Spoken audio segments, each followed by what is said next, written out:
Sorry. So this was what was meant to be the schedule, but we are not running on schedule. So we're gonna play it by ear, everyone.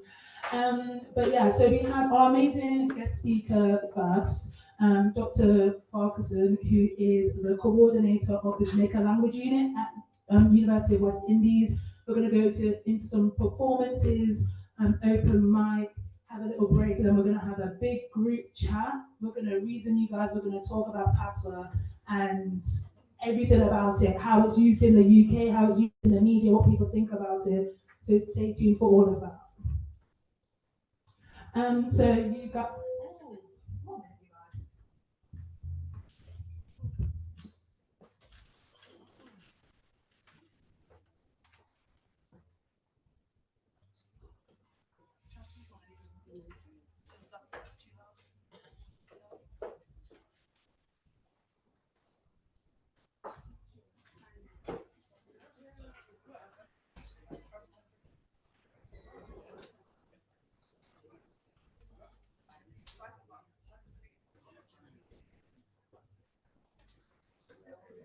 Hello. Oh, still some okay. But yeah, you. Hello. Hello. Okay, I'm just gonna try and carry on, you guys. But anyway, so in terms of some of the refreshments that you guys have, we would like to thank our amazing supporters. So Have Exports and these imports, they bring food straight from Jamaica, you guys. And when you go to your Caribbean shops, when you go to your local grocers, all those sorts of things, they're the ones who are supplying that stuff. So enjoy, and we want to just take them up and say thank you so much for the support. And then also in terms of who is funding this evening's event, we also want to give a huge shout out. Can you guys hear me if I just project?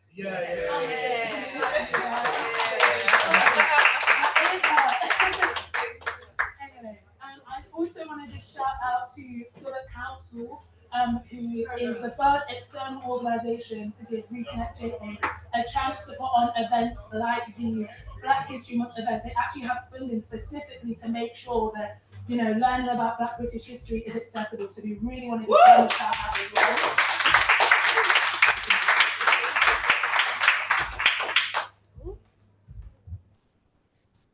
So, is Reconnect JA? So, Reconnect JA is a youth-led non-profit organisation. We are led by young people who have loads of different connections to Jamaica. Some born in Jamaica and living there, some like myself, where it's parents and grandparents. And the thing that unites us all is that we all want to make it easier for young people to be able to connect to Jamaica, whether that's through volunteering, whether that's through education, information sharing, and travel as well. So that's a little bit about what we do in a nutshell. And in terms of the team, here's my brilliant team, you guys. So again, my name is Reconnect Phillipson. I'm the founder and initiative lead. I also have. Hi everybody, my name is Tasnim and I'm the research, monitoring and evaluation lead. My connection to this is I'm half Ghanaian, half Jamaican. My Ghanaian mum is at the back. My Jamaican dad couldn't be here, but his parents were born and raised in Jamaica. And I'm very passionate about the work we're doing here. And as someone that's never been to Jamaica, this program is very, very close and near and dear to my heart. And I hope you guys enjoy what we've got on today. So like I said, like there's so much diversity in our team. You have team members like Glenn, who's actually like based in Edinburgh, who's half Trini, half Jamaican. We've got Taja, who's like living in St. Catherine at the moment, born and raised in Jamaica. Some of us who have been, some of us who have never been, some of us who are involved in this because we want to learn more and reconnect with our culture. So that is the team. And in terms of the work that we actually do, here's some of the things that you can get involved with already. So our backyard program it mixes travel and volunteering. So if you think about the fact that Jamaica might need teachers, ICT support, all those sorts of things, and then we have people here who are really passionate about going back to Jamaica, they just maybe don't have the money or they don't have the support or things like that. That's why we come in and we make a 6-week program where for like the low cost of like £1,000, that's flights, accommodation, internal travel, like taxis as well, a little bit of support in terms of like getting situated, like learning what does it mean to be a teacher in Jamaica or teach ICT and things like that, and then actually get to know people in Jamaica and also people in the UK who want to connect as well. We have Jamaica-based internships that are coming up in the works, our Patois program, so we're doing that in collaboration with Dr. Farquharson, who is going to be our guest speaker.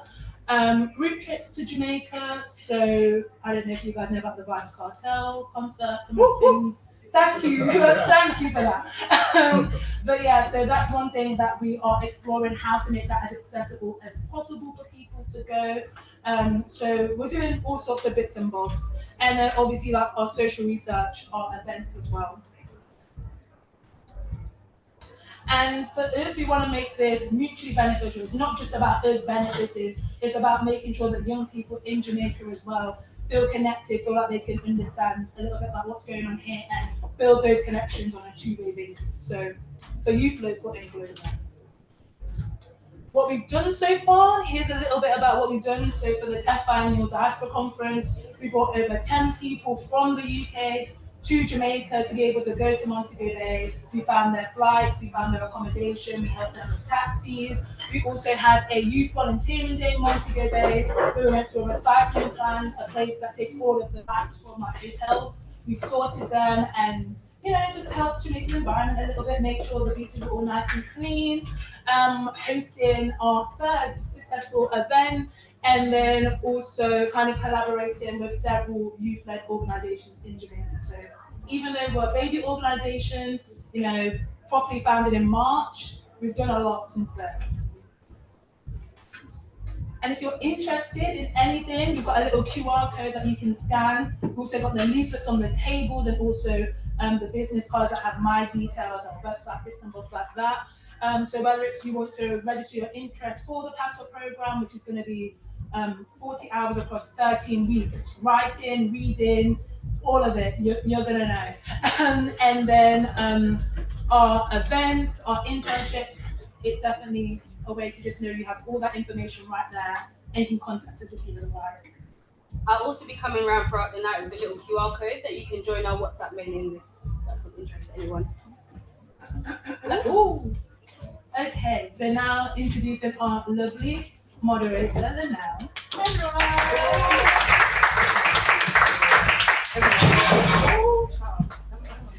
Hello, everybody. Can you all hear me okay? Yeah. So, how will we... Pardon?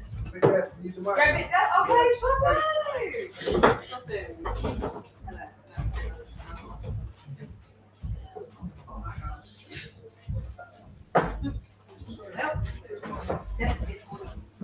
Hello. Hello, there we go.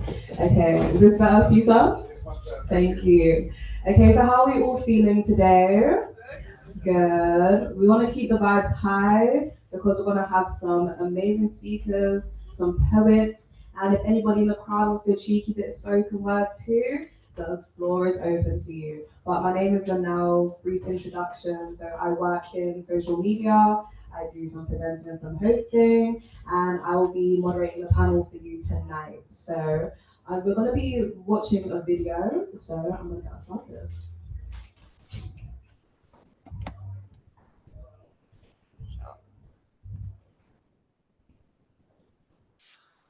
Not the sound, not working.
we all know the impact that Jamaica has on, I guess, British culture in general. Because me personally, I'm a East African babe, but Jamaica, a lot of my friends are Jamaican, and I'm just like, I just pick up on their mannerisms, and I'm just like, yeah, you guys have really impacted the British culture to the T. So you might pick up all yourselves for real, for real. And now we are gonna go on to the talk with Dr. Ferguson, and we're gonna do that. Not the video again.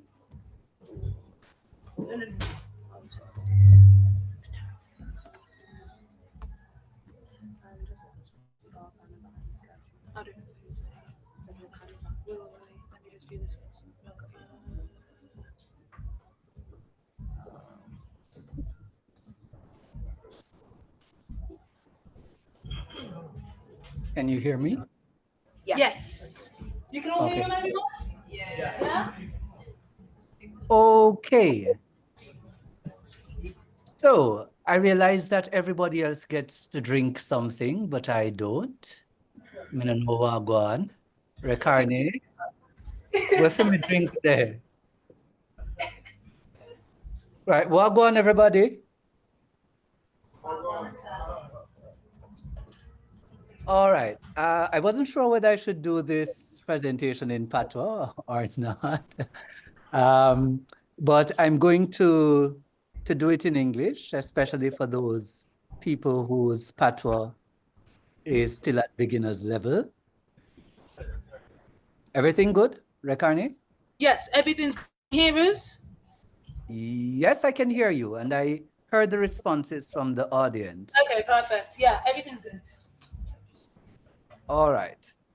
So I have a simple question to start out. Where do you think Jamaican Patwa was created? Anyone? Ghana. Jamaica. Yeah, here in Ghana. Jamaica. Jamaica. Nigeria. Nigeria. Okay, we're getting more exotic. Ireland. Where? Ireland. Did you say Ireland? Oh no, that would be the luck of the Irish. Okay, so there are different views about where the Jamaican language was born, and it becomes more interesting if we consider Jamaican not as a solitary thing, but as an example of a particular kind of language, a language born in contact, especially the transatlantic trade in enslaved Africans, which took place from the 1500s to the early 1800s, but at least for the British, was a 17th century to 19th century phenomenon. Now, some people said Ghana, and I'm not sure if that is because you have been reading linguist John McWhirter, who believes that the English-based Creoles, which I call the English-related Creoles, had their start at Port Cormantine in Ghana. And he believes that Africans from all over the continent were taken to Fort Cormantine to work as castle slaves, and something developed there. I am not sure if I am completely in agreement with that particular version of the story. What I do know is that there are a set of words which McWhirter points to also, which you find over and over in the Creole languages, the English-based Creole languages of the Atlantic region. So words like poto poto meaning muddy, words like duppy meaning ghost, words like dukuno, which is this kind of, best way to explain it is a pastry item, but it's boiled in banana leaves. Kokobe meaning leprosy, Bakra meaning white man or European, etc. But you find these words over and over in the English lexicon creoles, the English related creoles of the Atlantic region. And so the question is it that Africans were taken from all over the continent to Coromantine, or is it that we're looking at something that started in the Caribbean? And so one possible theory is that in a place such as St. Kitts and Nevis, which is one of the earliest places controlled by the British in the Caribbean, Africans were brought together, and in that space, they created this new thing. And it doesn't mean that that new thing probably didn't have a predecessor, what we linguists call a pidgin, but that it started to take more form and structure in St. Kitts and Nevis, and then from St. Kitts and Nevis to Barbados, Barbados to Suriname, Suriname to Jamaica, also Barbados to Jamaica, and Nevis to Jamaica. So up to 1655, Jamaica was held by the Spanish. And in that year, the English, who had settled a lot of islands and territories in the Eastern Caribbean, also including Suriname, which is on the South American coast, they decided to take Hispaniola. They attacked Hispaniola, but the Spanish occupation there put them to, or the Spanish occupation routed them, meaning they couldn't take the island. And instead of going back to the Eastern Caribbean without anything, they said, well, Jamaica is just up the road. Let's try up there and see. Now, Jamaica had been a farmstead community up to that point, meaning a lot of small ranches held by the Spanish, raising livestock, growing things such as indigo, ginger, and so on and so forth. So the small population the Spanish had in Jamaica was not able to mount an adequate defense against the Spanish. And so the Spanish weren't able to mount a sufficient defense against the English. And so the English took the island.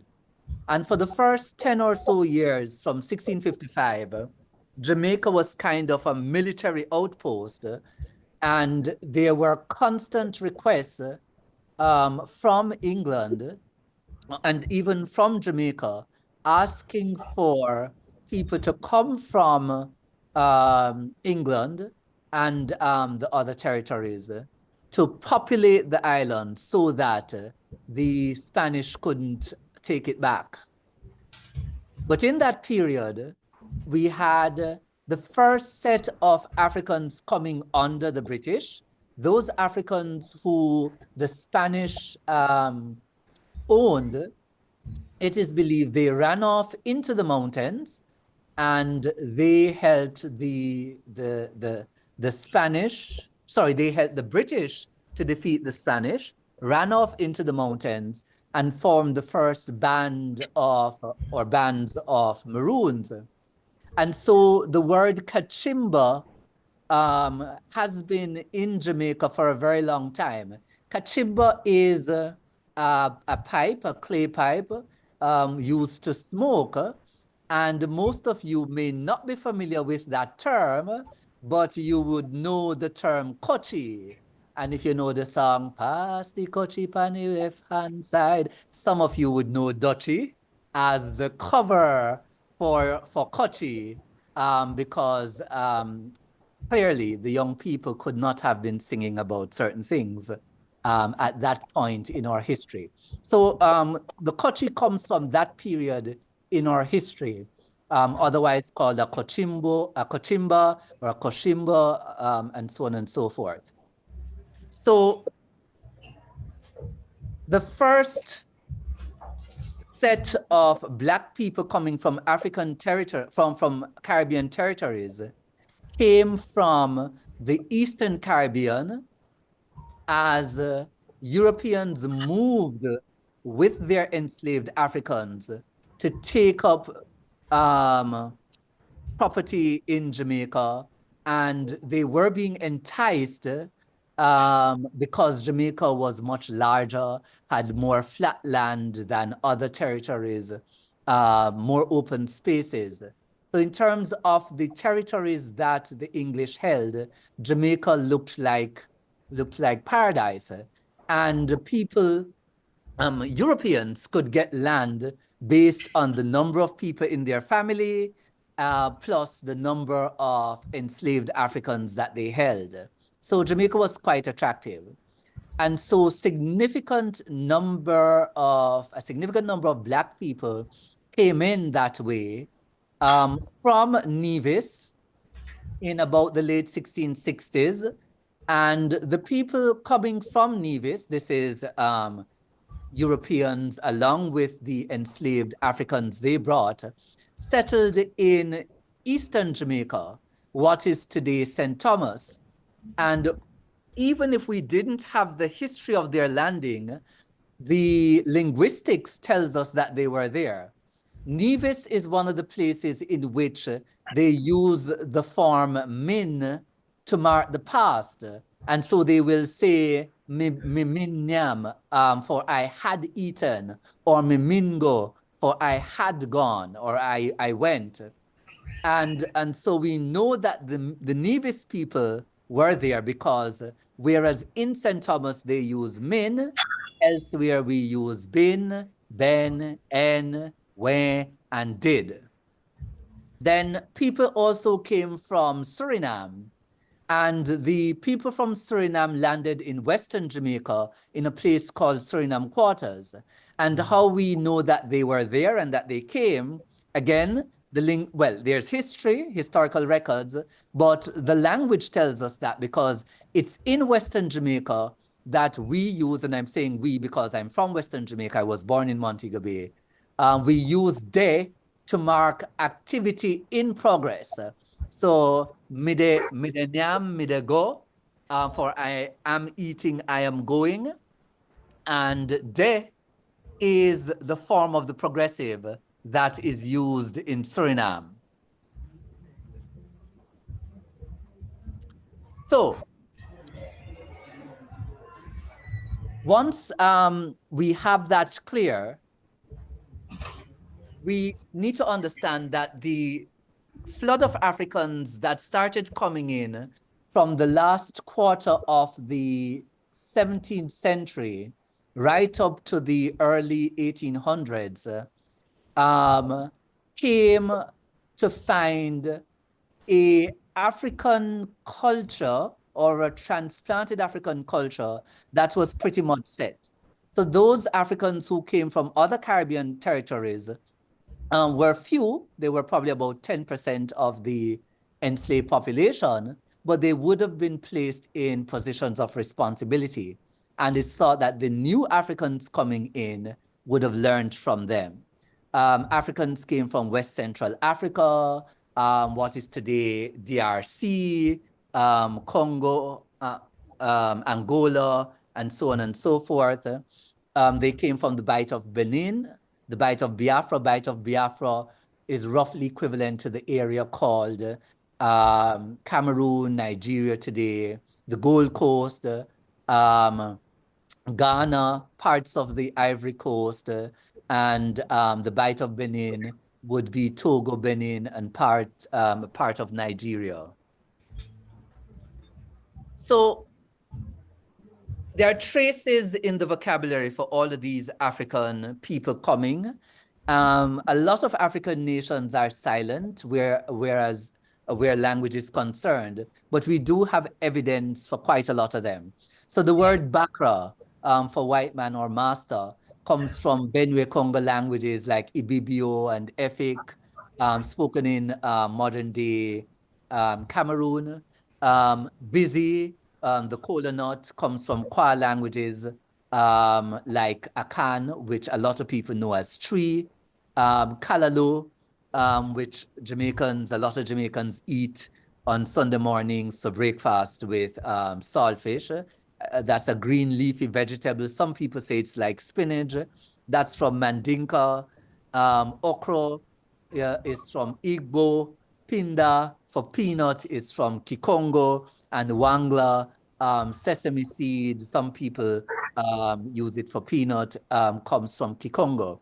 And so our ancestors came from all over the continent, and we can see echoes of this in the Jamaican language, popularly called Patois. Now, a lot of people have believed that the Jamaican language has been the language of only poor Black people. But from the 1800s, the Jamaican language has been shared by both Blacks and whites in Jamaica. And so there's a historical account from the 1800s of this visitor from the UK staying with a white family, and the little child at dinner time kept on complaining. There was a little urchin, he says, about 7 years old, who constantly stunned my ears with, "Me wanty crab, me wanty crab," or "I want crab, I want crab." To stop his noise, I took up the first that came to my hand and gave it to him. But he immediately examined it, and finding it had no eggs, he roared, "Him no have egg, him blue maga to hell." So, me no wanty man crab, me wanty woman crab. So he has no eggs. He's as small as can be. He's damn small. I don't want the male crab. I want the female crab. So he had heard his mother and the Negroes distinguish the sexes of crabs, man crab and woman crab. I would have taught the little scoundrel better manners, but his mother called him to her, kissed him a dozen times, and picked him out the best woman crab. And so that's evidence of white people using Jamaican patois from the 1800s. And of course, because white children were raised by Black nannies who told them Anansi stories and so on and so forth. So this is not strange.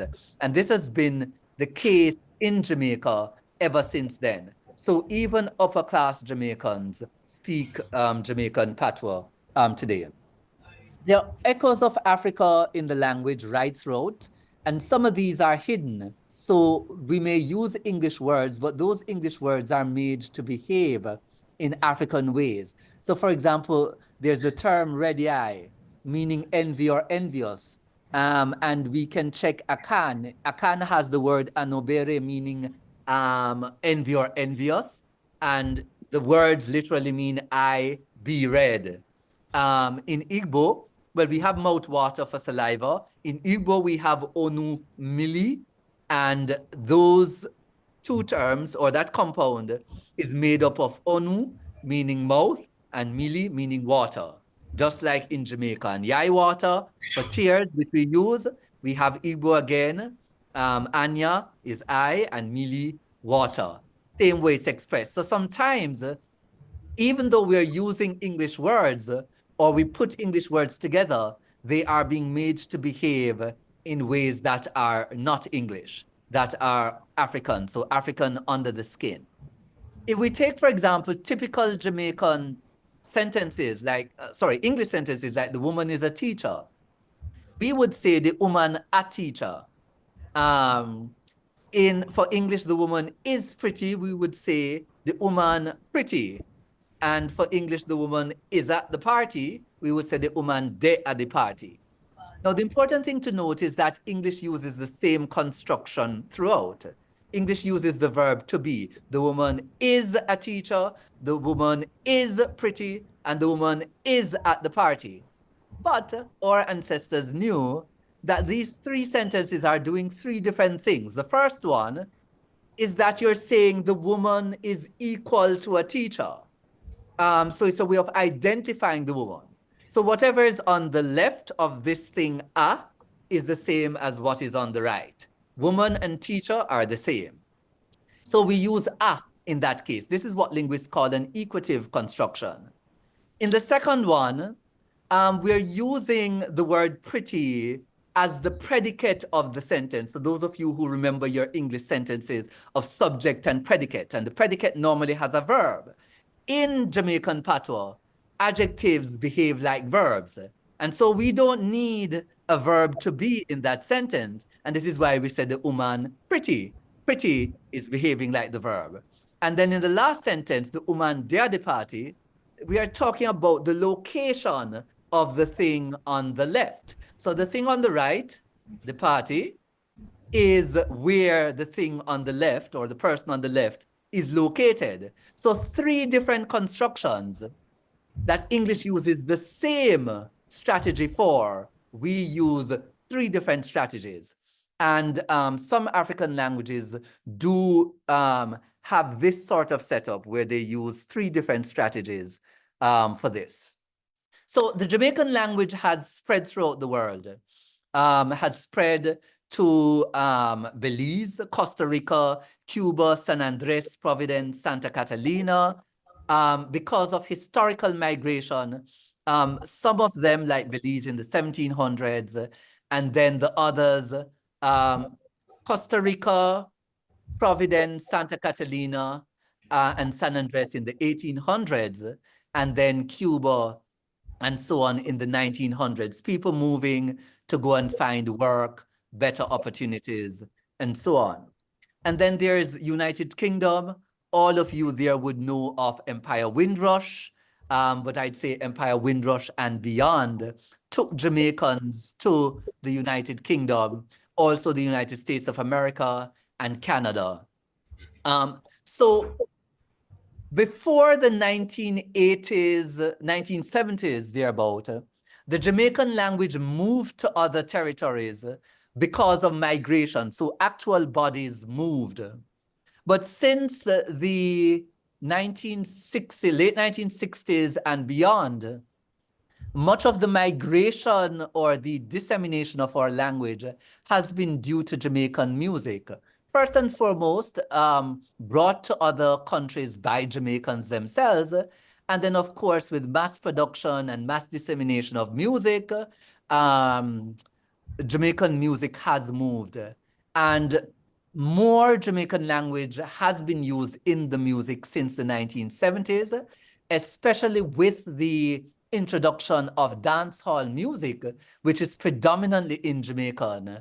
The world has had greater access to the Jamaican language. Over the past 15 or so years, then the internet has done, has played a large role in the dissemination of the language. And so there are lots of people who are speaking in Jamaica on social media, who are trying to learn the language through internet forums, in Facebook groups, WhatsApp and Telegram groups, and also there are people teaching the language via YouTube channels. And of course, they have large followings of people from Africa, from Europe, and from all over the world. So there is an attraction to the Jamaican language. So, but there is what we could call a Cinderella effect. So abroad, the Jamaican language is like manayard, big and broad, very confident, exerting itself, and taking charge, taking control. Lots of people out there want to learn it, want to do stuff with it, whether that's Brad Pitt, whether that's other Hollywood stars, musicians in Uganda, in the UK, in Italy, New Zealand, Brazil, and so on and so forth. But at home, the Jamaican language, although it has gained in prestige a whole lot, is still like what we call a yard boy, who would be like, you know, a gardener, somebody who takes care of the yard, doesn't have a lot of power, etc. And there are debates about what role the language should play in the country. And that debate has resurfaced again, especially since we are contemplating becoming a republic. In the health sector, the formal absence of the language is felt because a lot of Jamaicans speak only Jamaican Patwa.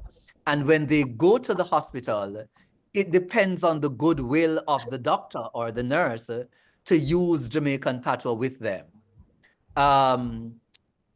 There are anecdotes of people going to get health care. The doctor will give them instructions, ask if they understand in English, ask if they understand, and they will say yes. But as soon as the doctor is gone, they will turn to the porter or the nurse and ask in Jamaican, what did he say or what did she say? So there is an issue in the health system. In the justice system, a lot of people are denied justice because the court system deals with them in Jamaican. In the parish court, a lot of the judges have started using Jamaican Patois, but that is left completely up to them. And this means that in places like Canada and the UK, Jamaicans have greater access to justice than in Jamaica itself. And of course, the education system, we still complain about low performance level. Passes in English at the end of high school are extremely low, and there is debate about how to fix that. Linguists have proposed using the Jamaican language to start off in the early years and to use it as a language of literacy, and then to transition to English. The latest curriculum, which was approved and implemented in 2018, does make allowance for bilingual education, but the Ministry of Education has not really implemented that, and it's same old, same old. So we are at a point in our history where a lot of things are favorable for the use of the language and use beyond the normal domains, such as music and storytelling and comedy, etc., but use in all domains. And our really insisting that our culture or language be recognized opens up other opportunities for Jamaicans, so other Jamaicans. Say, for example, the Bob Marley One Love film, biopic, used lots of Jamaicans, made use of my services as a linguist, etc., and they ensured that they got the language right. Those opportunities would not have been available if people out there did not insist that our language or culture ought to be recognized.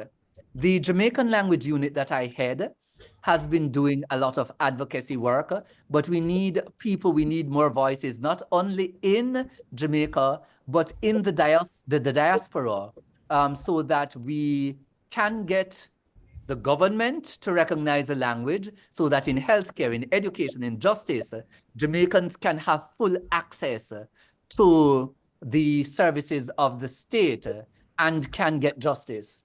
If you are looking for material, for content in the Jamaican language, we have a YouTube channel where we regularly do live shows, live broadcasts. We have stories there, lectures, etc. And it's Broadcast Jamaican. I have the information up, and I look forward to sharing more with you in the discussion that's coming up. Thank you.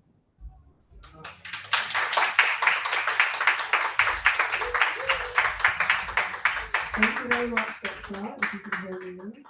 So now we are going to go on to some of our poets. The first one up to the stage is going to be Dano. Would you like to come through? Please, a round of applause.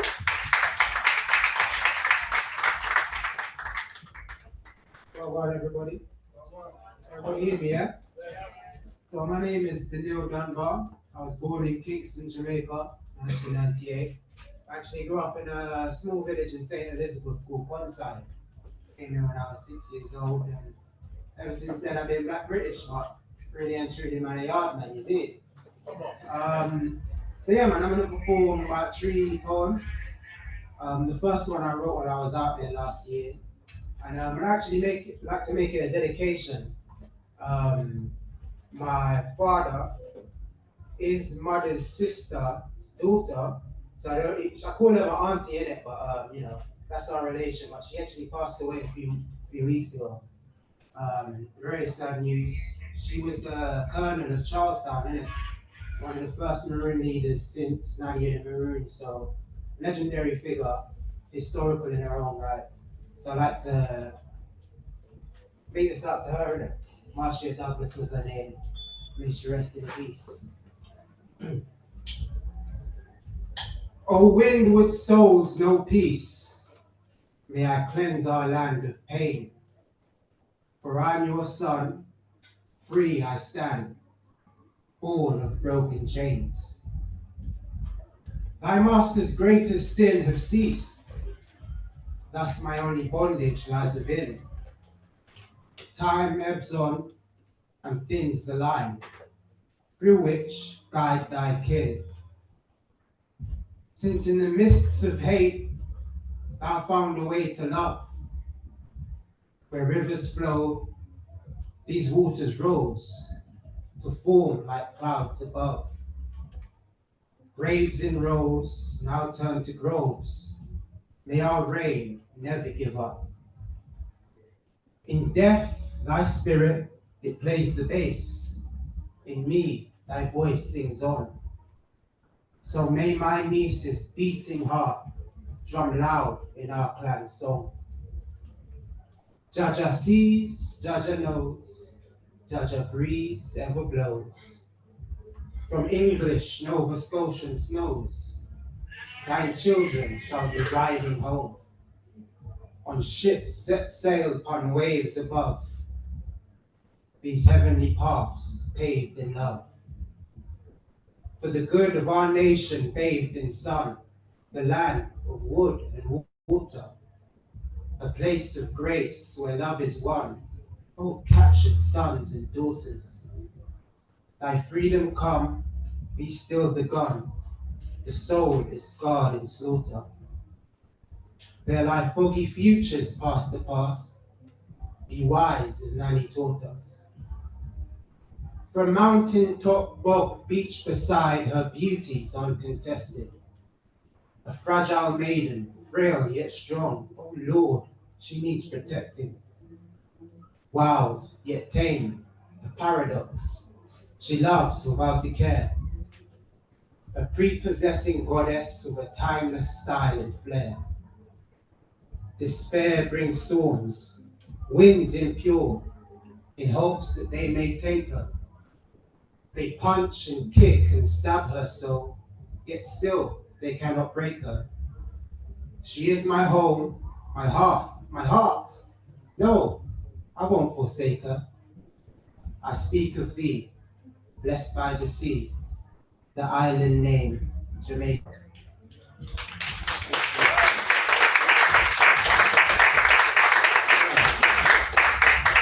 So this next one I don't know off by heart. Yes. Yeah.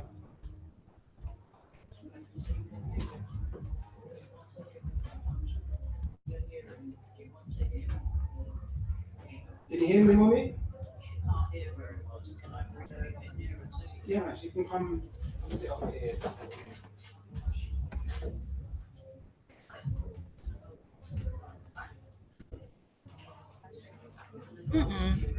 Whilst we're just having this brief intermission, if you hear something that you like whilst the performers are performing, usually we click in the poetry scene. So if we practice some clicking, cheeky little click, or you would really like someone to go, you can do a little so can I hear Okay, this is a safe space, everybody. We want people to feel encouraged. So please bring the vibes with you when we have our performers.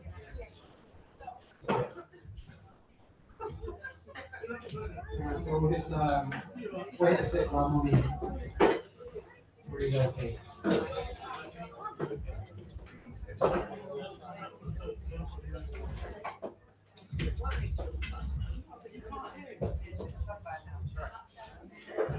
And so yeah, these next two poems are going to be in Patois. Hopefully, you know what I mean. I don't embarrass myself. Born and raised yard man, you know, the British twang might come out of the kitchen stuff. So yeah, does anyone here know of a woman named Miss Lou? Yes, of course, of course, of course. So this next poem is written by Miss Lou. Short one, yes, Miss Lou Bennett. May she rest in peace also. recently her and Bob Marley are being made into national heroes. It blew my mind. I thought they already were. But yeah, man, this thing is what sort of she wrote. It's called Colonization in Reverse. Can you hear me, woman? Can you hear it? Take that as a yes, yeah. All right. What joyful news, Miss Matty? You feel like my heart going burst. Jamaica people colonizing England in reverse. By the hundred, by the thousand, from country and from town. By the shipload, by the plane load, Jamaica is England bound. Them pour out of Jamaica, everybody future plan is to get a big time job and settle in the motherland. What a island, what a people, man and woman, old and young. Just a pack up them bag and baggage and done history upside it down. Yeah, that's a little thing that she wrote long time ago. Yes. And so, has anyone ever heard of an old Jamaican folk song or nursery rhyme? We used to sing it back when I was in school. I was only there like year one, like a few months, and I came here when I was 6. But me donkey walk, me donkey talk, me donkey eat. Well, that's yeah. So a lot of little poem based off of that. It's a bit silly, but you know what I mean. A lot of the Jamaican poems that I've read, they tend to be quite comedic. So I try to look at thing and let's see how it goes, isn't it? It's called the Epic of Tingalayo. This is a story of a donkey who can walk, a donkey who can talk, and a donkey who yam with a spoon and fork. The donkey who can dance, a donkey who sing, the donkey will buy me a diamond ring. The name Tingalayo, I mean not tell no lie. Horse run fast, but my donkey can't fly. Me tell me brethren and my brethren start laugh. The man just a crease till them eye start cry. Me kiss me teeth when him ask, how the ass? Donkey if you fly when him have leg if you walk. Well, Tingalayo no make on a normal thing. When them race donkey lose, but my donkey always win. All zebra in the jungle say my donkey is them king. The donkey speak French, Swahili, or Mandarin. Just the other day, me and the donkey did a par. Then a horse drive past in a new fancy car. Then I say, my youth, you can gallop. Then the lion say, yo, how you buy that there for? Your horse, my youth, you can run much better. The horse say, really? Then the lion just say, aye. Then the horse drive off and he not even say bye. Him and my donkey cousin, we name Bigaboo. Him love name carrot and hot callaloo. Him say him come from London, up a Waterloo. But I lie the horse I tell, we all know that no true. Anyway, one day I buck up on a gangster crew, but Tingalayo lock him down with them donkey kung fu. The donkey say, my cousin, are you alright? Him say, yeah man, of course, you should have left me, make me fight. But Tingalayo no learn him skills in just one night.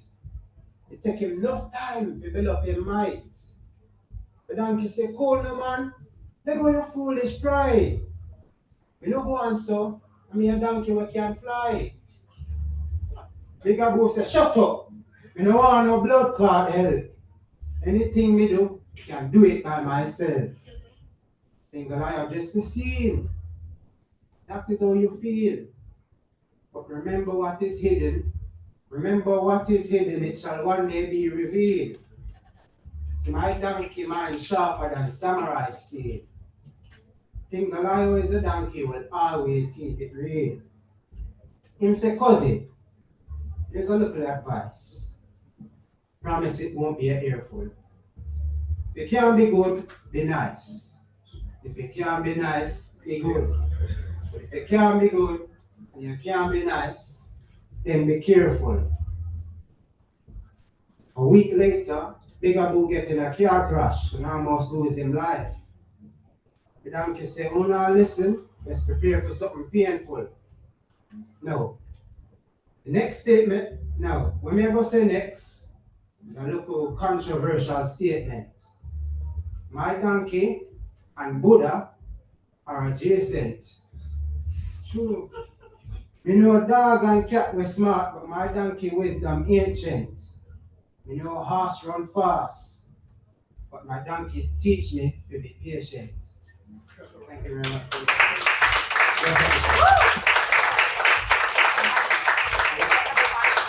Oh yeah, you can find me on Instagram, Motorola.samurai. You can find me right here on planet Earth as well. Not at yourself, everybody. Have a good night. Okay, so how we feeling? We're in the vibes. Just want to say one more time, after the next performer, we do have an open mic. I feel like a couple of you in the audience are cheeky little poets, so I'm just putting it out there if anybody does want to perform. But we are now going to go on to Tia Renee, so we get some clicks, we get some claps, and we're in the stage. Thank you. So hi, yeah, my name is Tia Renee. A little bit about me. So I'm currently an undergrad in history and politics at the University of Cambridge.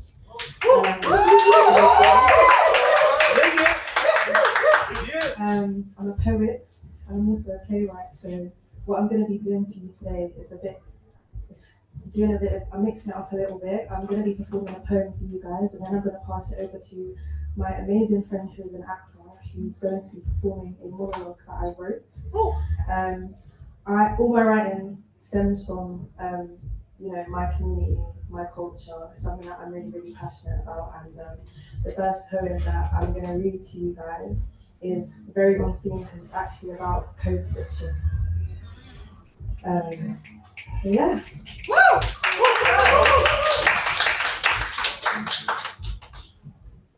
I wanted to talk about what it means to code switch.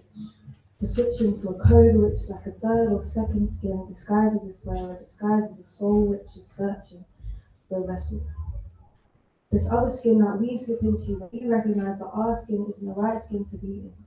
A survival thing, a historically informed instinct when we use a different language because we recognize our language isn't the right language for the situation we're in. Now, let's unpack this. Respectfully, these politics of respectability are linguistic. And as much as we insist that these instincts are intrinsic, a result of the institutions we built and long lived in, why delineate between what they see as our slang and their English? The way we speak is a devolution, a corruption of their precious English. Never mind the cultural interruption that brought their precious English. How dare we try claim and debase their precious English? It's not hard to see the problem with this. I was watching a video the other day, how to talk like a roadman. And it started with Wagwan, and I'm shocked, but I keep watching because I want to see Wagwan. And how is it that an entire language, an entire generation's impact can be reduced to some posh white kids criminalizing the way we speak for views? Now, it's not just them, because we do it too. And of course it fits the narratives in the news, call it MLE, London slang, the war cries of the youth, the truth that it's the remnants of a code passed from grandparent to parent, from parent to me. It's the sound of a community that against all efforts lasts. Now, to some, that code might make me appear less educated, talk proper, not in no doom dialect, that's improper, and I start and I'm tired yet. Let's get to it. We have to rupture the colonial superstructure that shatters all that it touches and takes a hammer to what we build in its ruins. Because if this violence goes unspoken, there's no grace for the languages that my ancestors spoke in. Try to tell my family that their language is broken. Because I prefer Kintsugi, mosaic, just moves me, collage, straight through me like gold drip through the cracks of a dish, undefined by your expectations and your destructions. My people then creative now. We did flip English, shape it, we bend it, we will break it. So when them call it roadman speak, when them say it just for the streets, when them try to undermine the music, the rhythm of our words, remember, like Miss Lou said, the rhythm's sweet. Now, as a black Brit, the way I speak is a remix of a remix. And true say, I've always felt a bit fraudulent when I turn on that code switch, because to switch into a code which like a second or third skin, like disguised as a swearer, is like bearing your soul and tapping into a home which you don't even know if you can claim like that. That you don't even know if we claim you back, but it's written into me on account of me being black. South London ended, Windrush descended, Jamaica unended, culturally blended, displacement unintended, but my language here is defended. Because like I said, undefined by your distractions, my people are creative. We would flip English, shape it, bend it, we don't break it. So when I'm call it, roadman speak, when I'm say it just for the streets, when I'm trying to undermine the music, the rhythm of our words, remember, like Miss Lou said, the rhythm's sweet. Thank you. So, like I said, I'm gonna pass over to my friend Zolila, who's an incredible actor, and is gonna definitely do this piece justice. But just a little bit about the piece. So I wrote it. I was part of a playwriting program, and I got really scared when I wrote it because I thought they're not gonna understand it. Like it's very South London. It's very much based on the people around me, the community around me, my family. And I remember originally it had a lot more Patois in it than the thing that I handed in because I was scared about the people that were, assessing it and whether they'd understand where I was coming from. But no, it's a piece that I love dearly. It's about a character getting ready to go on a date. He goes to the barber's. It's his uncle's barber. It's a British Jamaican barber shop, and yeah, I hope you enjoy it.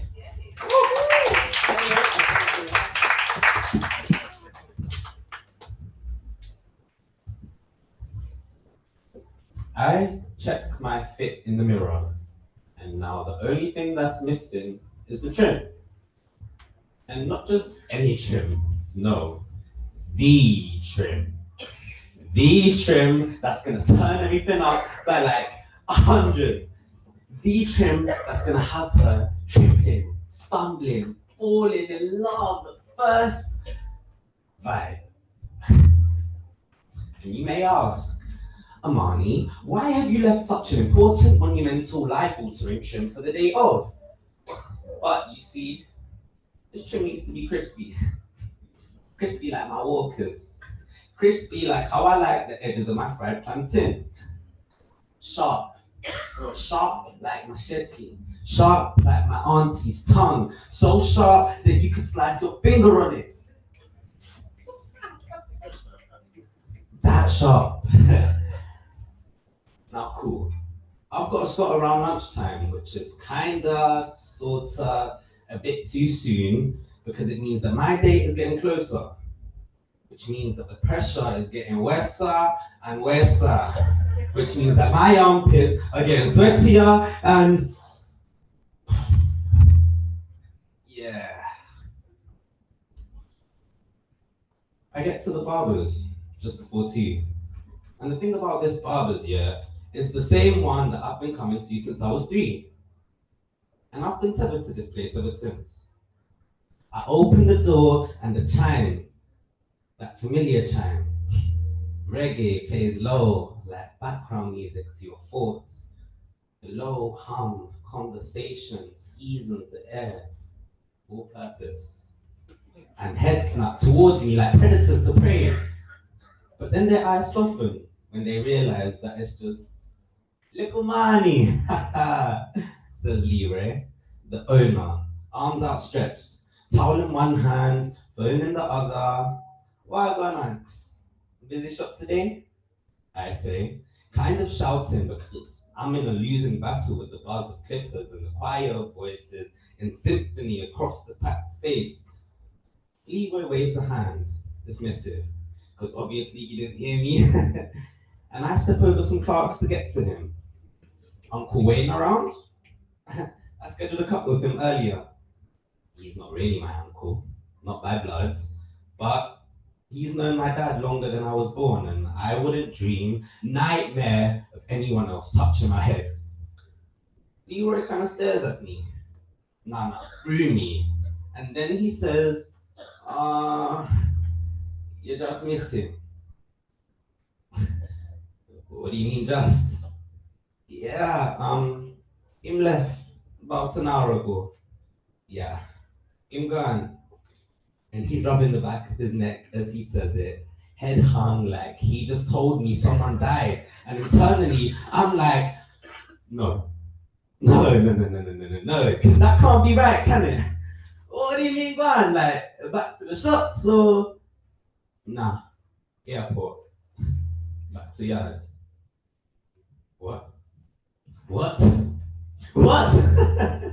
And he must sense my literal organs shutting down in panic, because then he says, you know I've got you, young G. Ah, you've got me. So you're just gonna magic away right here to cut my hair, yeah?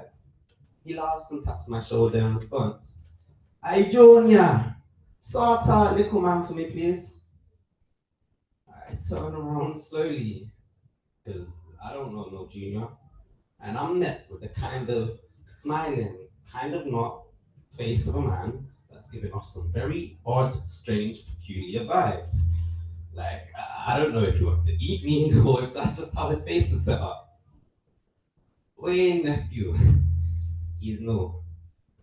And I feel a visceral pang because I can't be putting my future into the hands of no one that's new. No, I say without thinking.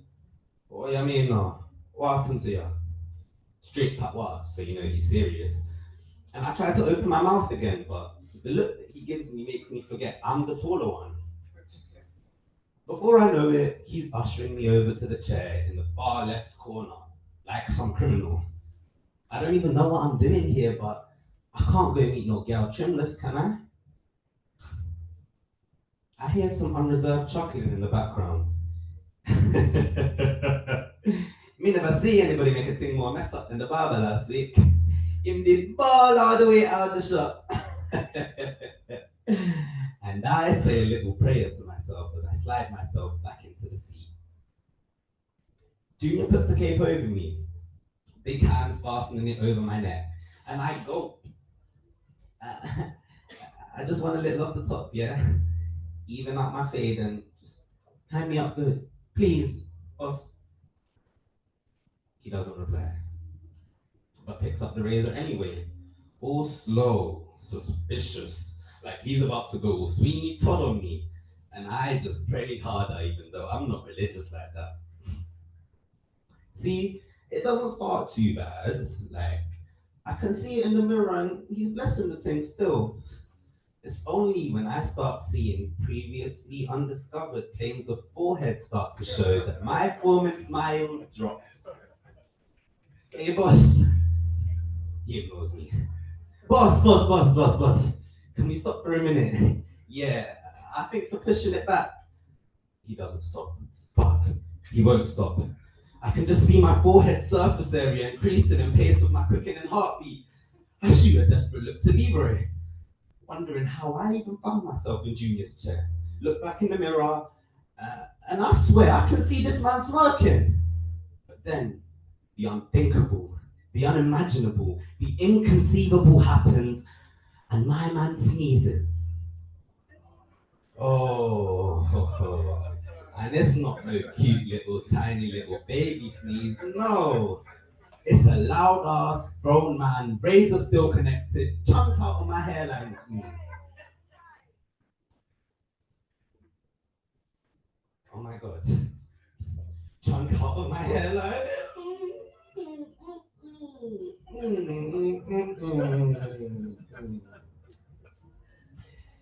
Junior finally speaks, and he just says, blood clot. I black out. When I come into my body, I can see that he's tried to fix it. I lean forward in the mirror and notice that it no longer looks like somebody took a bite out of my trim. No, because now it's just a straight up diagonal line. I think I'm gonna cry. I think I'm gonna pass out. No word of a lie, I think I'm about to crash out. The pain hits my stomach first, then my chest, then it's all over. Searing, hot, red. Is this what dying feels like? I blink back, some big man, bad man tears, as Leroy comes over to see why his favourite customer is starting to hyperventilate. He registers my face as he registers my injury, and all he says is, harsh. Which is basically Jamaican for you are absolutely categorically done out. And then my whole world, universe, everything ends. Thank you, everyone. I don't know what I'm handing it over for, but thank you, everyone. That was written by Tia Renee. She's amazing, everything. Big up to Tia. Oh, my socials, you can find me on Golile_Nyangwa, South African name, kind of confusing, but thank you, everybody.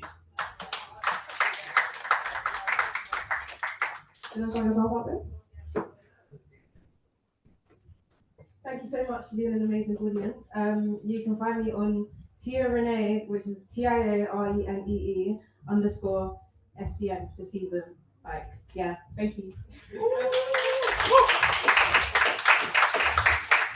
What I'll do is I think everyone's email addresses, so I will make sure to send a little follow-up email, Instagrams, emails, all that sort of stuff. If you have anything and you want to just reach out to everyone. Okay, thank you guys so much for that. Those were incredible performances. So we are back to our open mics. Have I got anybody that would like to take the stage? Anybody? Anybody? Okay, cool. Oh, we got a person! Yes, we made some noise. Thank you. I told you, that was a spoken word as you're not in the crowd. And you have. Hey guys, my name is Ife. I'm a lawyer, so I speak for a living, so I like to just talk anyway. So let me come up here and do my poem. So I do a lot of work around Black British English, what is wrongly called UK slang. I'm here today as a panelist to talk about that. But I also wrote a poem about it, never performed before the exclusive things, okay? So I'm gonna just say my little poem for everyone and see what everyone's saying. Please give me a little chair. I love hearing noise in the background, so a little chair, little talk. I would love that. Right, let's go. So it's called a Black British English poem. Black British English is not patterned English. It has no plans to be. It truly ain't on none of that. People think it's calm to call it slang. Anyone calling it that ain't clocking its bad man linguistic features. How we start a conversation with basically, and midway through the convo bust a little, I'm trying to be like you. Standard English would never have that. But it's all good because we speak our own language created for us and by us. People are even studying arting to see its links with Patois, Pidgin, and AAVE. So next time anyone tries to draw our arting and call it slang, tell them to pattern up and clock on. We are speaking Black British English over here.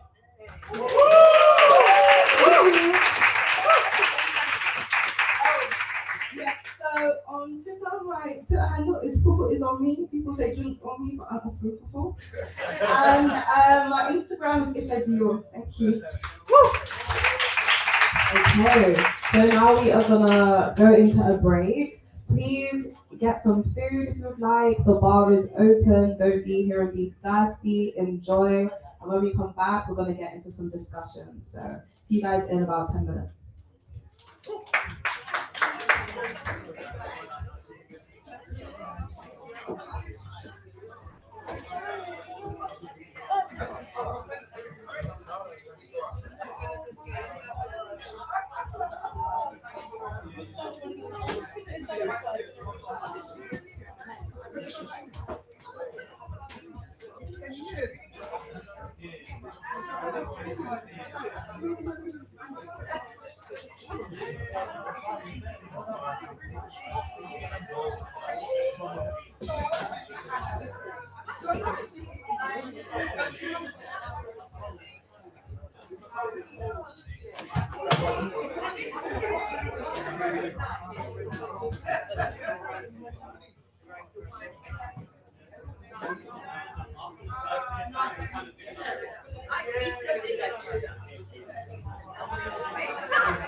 Hello.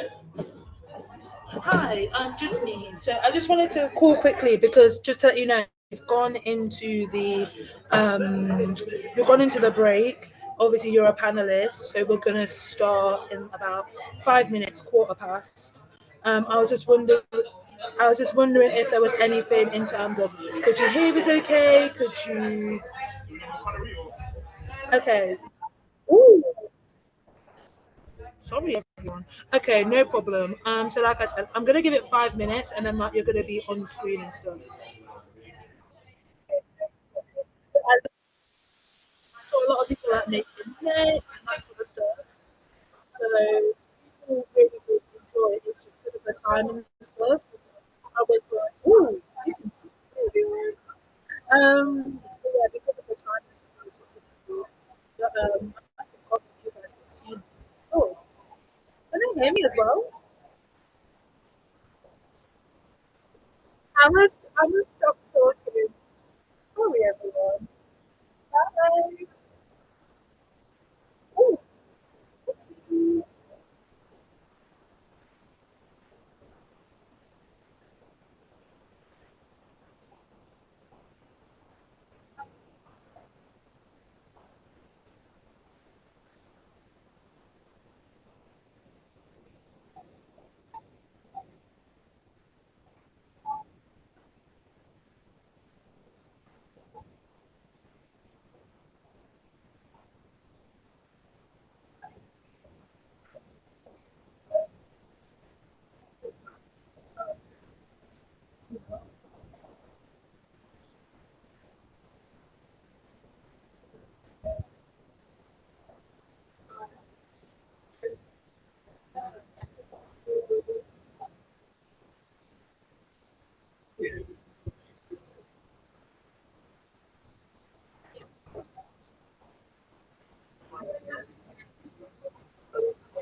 Okay,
everybody.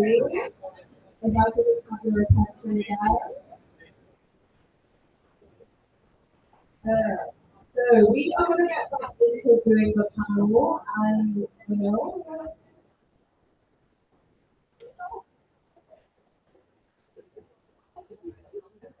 all right, everyone. Hope you are all rested and rejuvenated. We're going to get into the panel. I'm going to just pass the microphone around so that we can all just introduce ourselves. I'm also joined by Dr.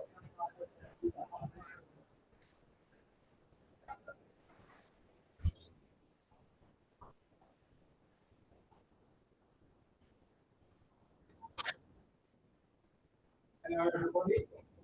Can you hear me? Um,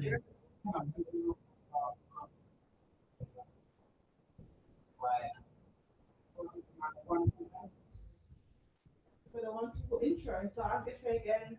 And so yeah, as mentioned, I do a lot of research on Black and creolized languages. I see myself as a Creole polyglot. So I research particularly like Black English, Pidgin, AAVE, Patois, you name it. Anything that people are involved, I'm there right in the mix. I also set up a not-for-profit called Bland UK. We've been running for 7 years now. We go into schools teaching Black history. We work with teachers on issues of anti-Blackness. I will be talking a bit about some of our work within the talk. And then we also do some stuff around like racial wellness and all this type of stuff. So check us out on socials Bland UK. So yeah, that's me. Hi everyone, I'm Solile Nyangwa, South African in heritage. So yeah, I'm just very proud to be at such a beautiful gathering of people and to be able to represent a culture in such a beautifully articulated way, written by Tia Renee Bars. Yeah, thank you guys for having me once again. Hi, I did just perform, so hopefully you haven't forgotten my name, but my name is Tia Renee. I am a student, I study history and politics. Every single year, I'm currently in my final year, and I've found a way to put Caribbean history and politics into my degree at every opportunity. And one of my main interests is how the diaspora consumes like Jamaican culture. And yeah, I'm a poet and I'm a playwright. So everything that I experience in my community makes its way into the things that I write.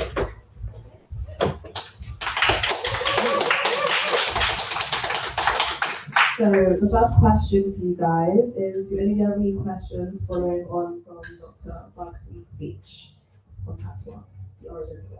Do you have any questions? I guess And the audience as well, by the way, if you have any, just let me know. one question I would have is like, how important do you feel it is to acknowledge like the roots of Patois? Obviously coming from Western Central Africa, some of it coming from Ireland and England as well. Obviously it's our language, it's our dialect, but it's also important to acknowledge, you know, the various different roots of it and how that kind of, you know what I mean, evolved essentially.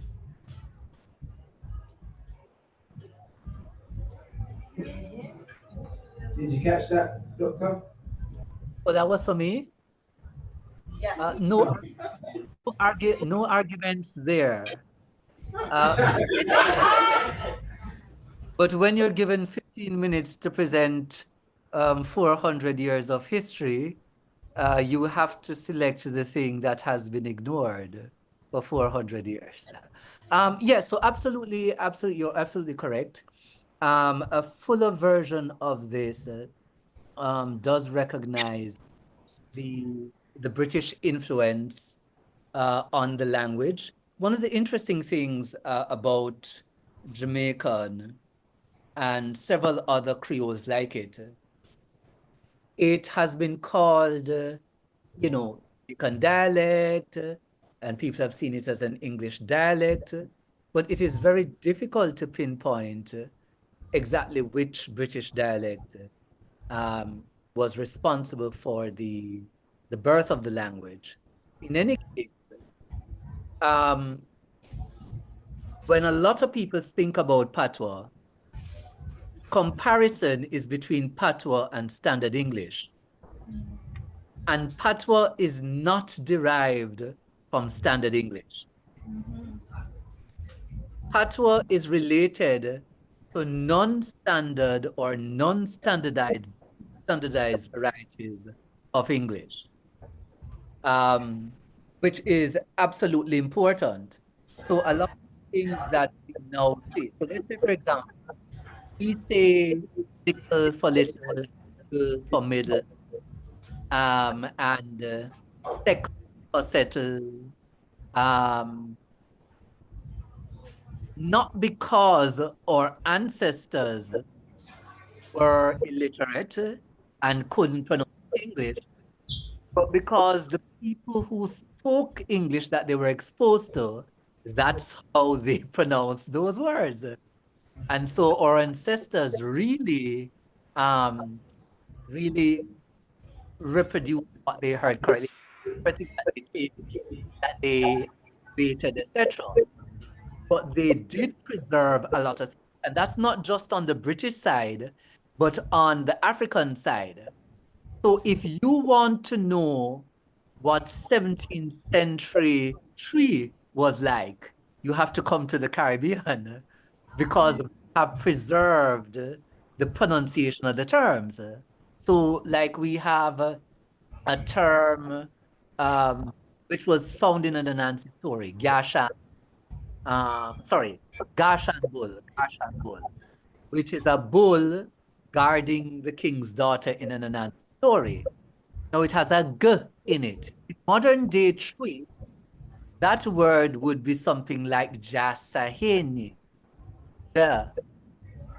between then and now, Shri has continued changing as all languages do, but Jamaica has preserved the form that it got. So we got it when it used to be a G in Shri.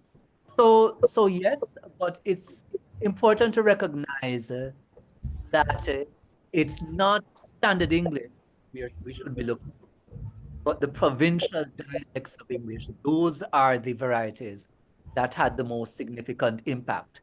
Final thing I'll say now is the jury is out about whether, about the real influence of Irish English, you know, because everybody listens to the Irish and, you know, they sound like me doing English. And people say, oh, but that's, you know, that's where we don't know. And why we don't know is because the English history of colonization is complex. So it's not necessarily that the Irish had a significant impact, and they probably did. We do have a few Irish place names and definitely Irish surnames and so on. Not a lot of Irish words. But we have to remember that Ireland was colonized from England. And so whatever you're seeing in Ireland probably started out in England and Jamaica got from the same. So that's one version of the story.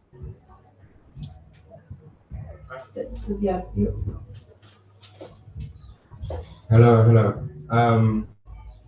My question is, how important is like the systemization of the language to teach it, like for people to learn it, and like for it to be recognized, and like the second or third part of the question is, what is like the current state of like efforts to do that? Okay, so one thing I missed in my presentation, which because of the time, I wanted to mention that Jamaica large. Jamaica as a tiny, don't tell Jamaicans that I said this, as a very small dot on the map. A lot of people can't identify Jamaica on the map, but they know the name. But we have been able to give our language to the world without having all of the infrastructural backing of standard languages. So there's no surprise that Spanish is a global language, English is a global language, French is a global language, because these languages have massive state support pushing them. Jamaican Patwa has none of that. And so it's remarkable that we have got that far, but also that we have gotten that far without standardization, which now makes me feel bad as an activist, because in order to do some of the work that we would like to do, we think standardization is necessary. And it's not so much, I would say, because of the people who need it most, but the people who we need to convince, because they're familiar with languages, standard languages operating in a certain way. In order to convince them, you kind of have to take the same route. So far, we have introduced a standard writing system, which you may have seen in my presentation. That's called the Cassidy JLU writing system, JLU for Jamaican language. And it's a phonemic system, which means it's very regular and it avoids the inconsistencies of English writing. Many people don't like it because they think it's very hard to learn, which it's not, and it takes them away from English, and they have to unlearn what they have learned. Now, the thing is that the people who need this the most are the people who don't have high proficiency in English. The people who we are trying to get them literate by starting out with their mother language, Jamaican Patwa, and then adding English, and then adding, you know, as many languages as they wish. But there are lots of people who, because their path was going through English, they think that's the only path to take. So it's, right now, it feels like an uphill battle, but we may be closer to it than we feel. But Jamaicans at home and in the diaspora who are well-thinking have to put pressure on the government to implement properly its own curriculum. Yeah? I said the curriculum makes provisions for Jamaicans to learn in both Jamaican and English. One of the attainment targets is that children should be able to read and write in both languages. But the teachers have not been trained, and so they can't implement properly. And so it's same old, and they wonder why we're getting the same results. In half a minute, when we ran a pilot project for bilingual education, 2004 to 2008, the children were more excited to learn. They understood much better. They did not regress. So when you use Jamaican in the classroom, people don't, you know, move backward. And boys actually responded better. Of course, because in our context, standard English is seen as a girl thing. You know, girls are told to speak proper English, etc. So it's seen as girly. So boys respond very well to the use of Jamaican and did better than their peers who did not have bilingual education. Hope I answered your questions. My next question is to all the panel, so Doctor, please feel free to get involved as well. And it is Patois a language or a dialect?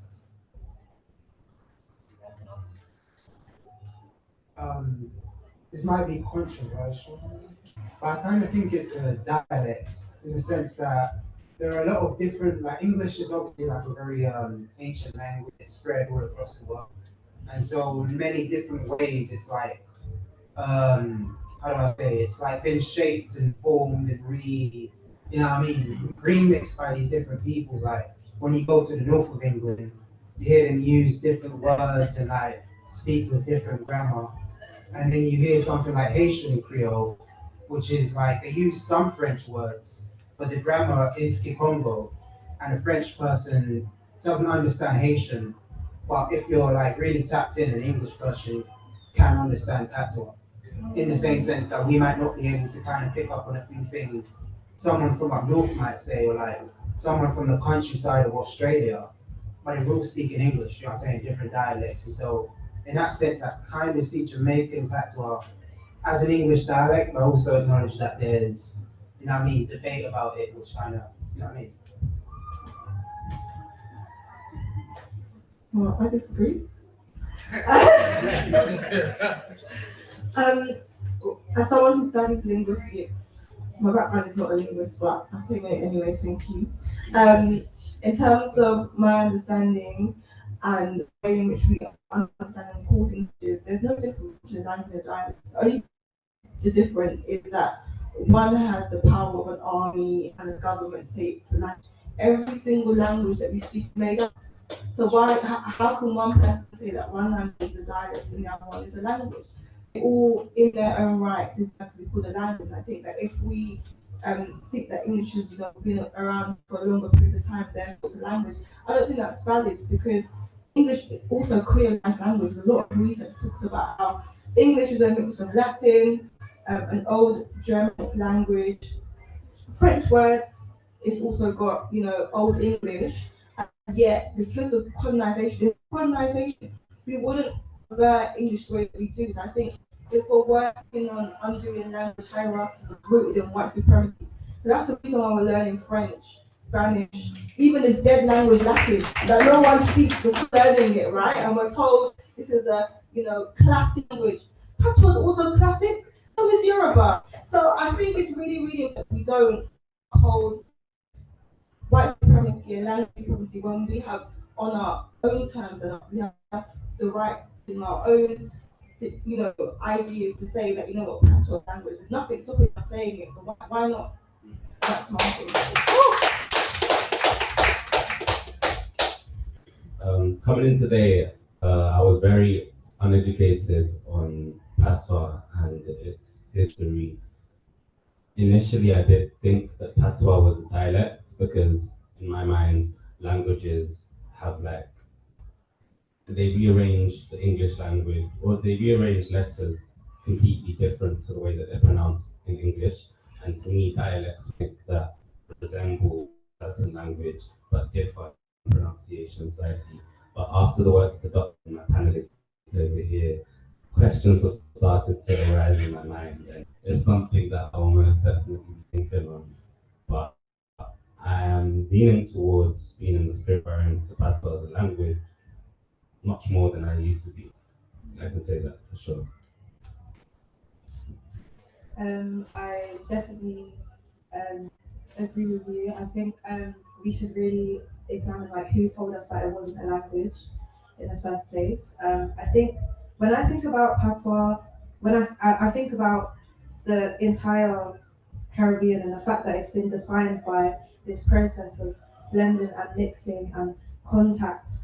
Patois it came out of contact, and one of those points of contact happened to be from English, but English is also, exists in different forms.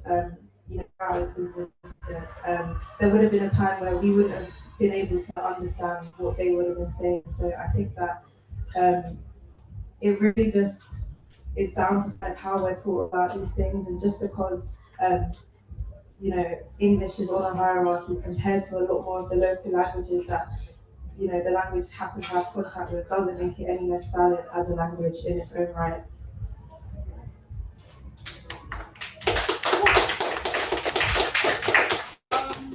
I'd like to say something.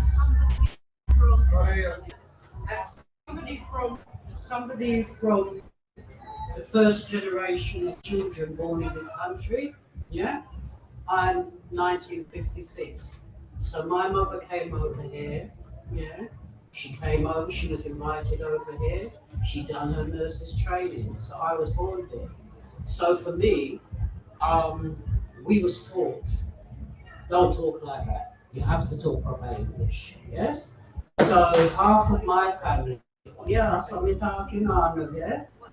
My mother, it was whenever she went into a shop, hello, can I have some chicken and stuff? Because what she was taught back home in Jamaica is that if you're gonna go to England, yeah, you have to know how to talk properly. Yeah? You have to know how to learn to talk English. Yes? So I've grown up in a generation that has come from that, yeah? And now my children are what? Second generation, my grandchildren, third generation in this country. And now it's yes? I still sit between English, yeah, I could talk your Cockney when you want it. Yeah? I'm like this, because that's how I was brought up. Yeah? But at the same time, when I'm talking to my friend, then this is all me done. Yeah? When I'm talking to my mum, I mix it up. Yeah? So we're still mixing up the language. Yeah? And in the Caribbean, you've got people that are talking abroad Jamaica. You have those who, they're in certain jobs and they have to talk what they're told is proper English. Yes? But there's no such thing as proper English. Yeah? There really isn't. And my granddaughter, that's because Tia Renee is my granddaughter, she sort of, she explained it really good when she said, talked about her words, her poetry. It was so exact, yeah? We're switching it up all the time. We need to stop switching it up, yeah? That's how I feel about it, yeah? I'm first generation in it and we're still talking about the same thing.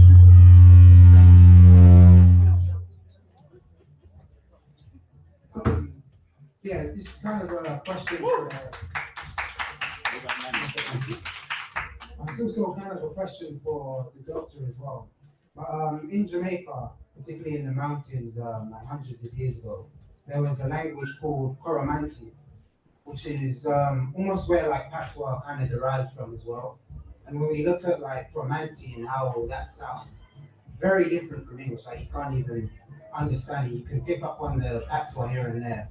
And then also like analyzing like Haitian Creole, like I was talking about before, completely different language from French. And so I guess my question for the linguist would be, where do we draw the line between a full-on language, like removing colonization from it, removing what we were taught.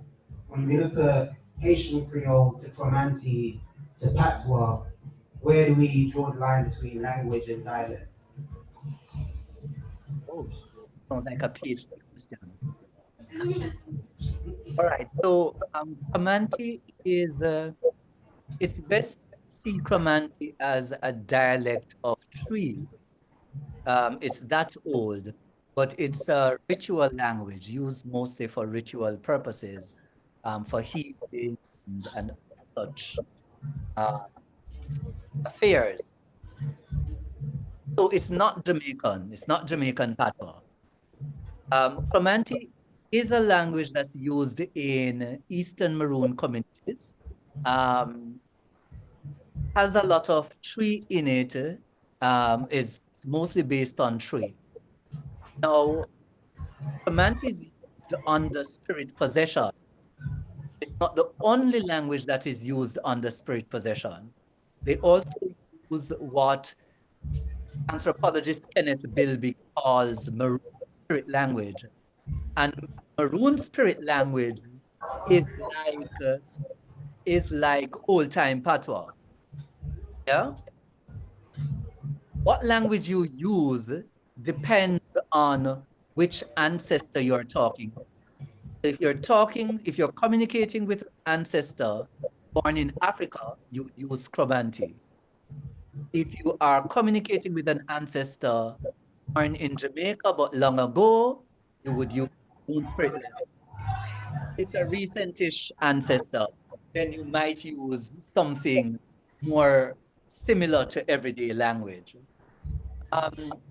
So on the matter of language and dialect, complicated. And it's a political decision that has to be made. There's nothing in terms of the structure of a form of speech that can tell you it is a language and not a dialect. It's ideological or a political question. One of the panelists already said it. If you have the military might, if you have the financial strength, then what you speak is a language, what everybody else speaks is a dialect, plain and simple. Same thing for Standard English. Standard English is really the dialect of English, and I'm saying dialect. Standard varieties of languages are dialect. And it's not that the non-so-Cockney and all of those others are not bastardized versions of Standard English. They are sisters of Standard English. It's just that that particular system got chosen for standardization. So in essence, parents spent all the money on that system, but not on Cockney, not on Irish Brog, and so on and so forth. So, political decision. If we see Jamaican as a dialect, because there may be more understanding between Jamaican and English than between Jamaican and Haitian and French, and I'm not sure that's particularly. You might think there's a lot of intelligibility between them if you're familiar with both of them, and that's what gets a lot of Jamaican people. Because they grew up with both of them, there's some sort of intelligibility between them, but not for people who are not familiar with Jamaica. Now, there are cases in which Jamaican Patois is very similar to Haitian. So if we say me sick, or I am sick, Haitian, moi malade. Moi is me, malade is sick. We say a sick me sick, or I am really sick. Haitian say, c'est malade, moi malade. So is Jamaican a dialect of English? it's behaving the same way Haitian Creole is, so then is Haitian Creole a dialect of English? Well, so for Ling, a dialect of a language is just a regional or a social variant. That's a dialect, which means that standard English is also a dialect of English. Interesting. Well, I've been educated. Thank you for that.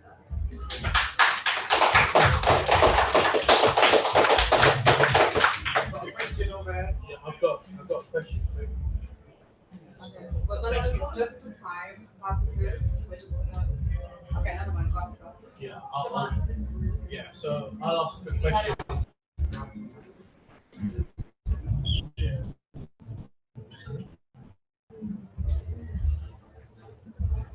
Yeah, hi everyone. Yeah, my name is Mario King. I was born in Jamaica, came here when I was 9. However, I can't speak a word of Patois. I just sound like King Charles. I want to try. But my question to the panel is, can you give me an example of when you coach in your daily life? And do you think it helps with making Patois an official language, or do you think it hinders it if it stops it? Is code switching a good thing or a bad thing, basically?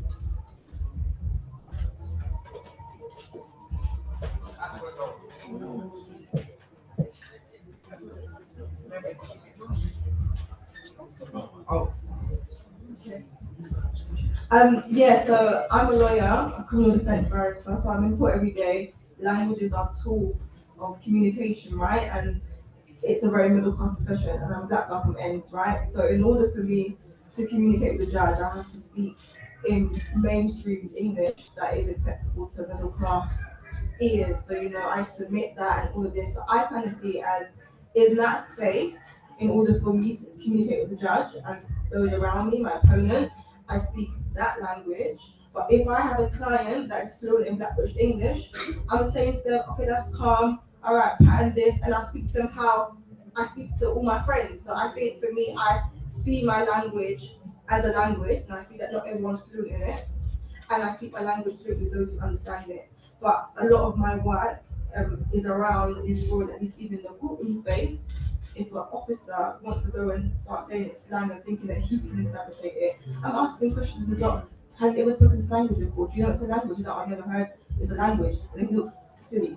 And then we're going back and forth with like, if you know this is not a language, why are you if you know it's a language, why are you who's not fluent in that language interpreting it? I had one officer, write as an interpretation that 13 years ago.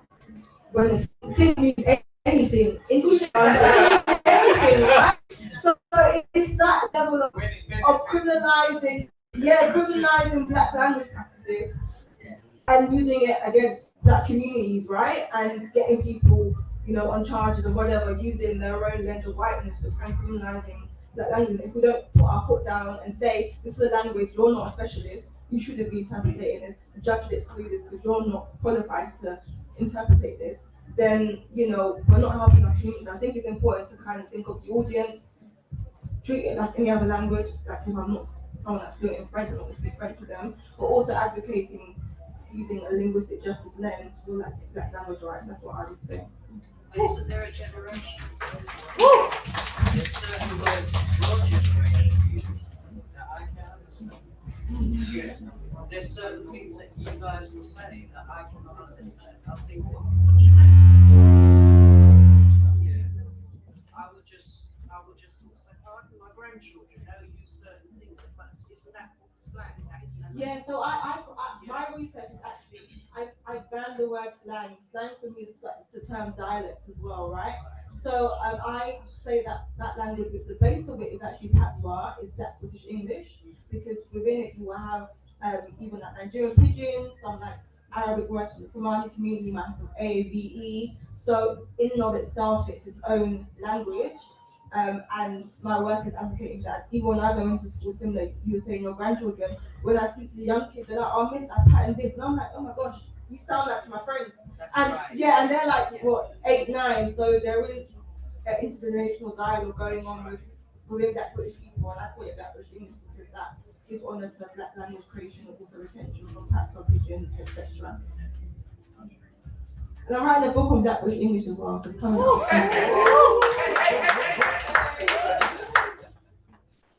soon. So, as I said before, I go to Cambridge, so code switching is basically my life.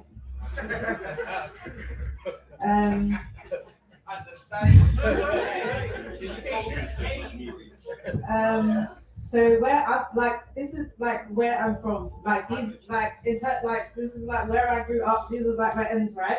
So obviously going in there, I obviously sounded a certain way, and now I even struggle when I come back because I'm a bit posh when I come back home. And I think that I wish it wasn't necessary. I wish that, you know, when I went to my supervisions that I could speak like this and have my teachers not assume like that I'm less intelligent than my peers.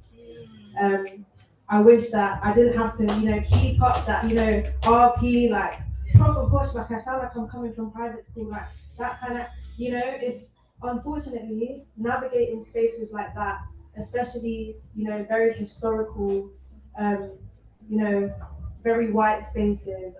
It's really hard to feel like that's something that you don't have to do.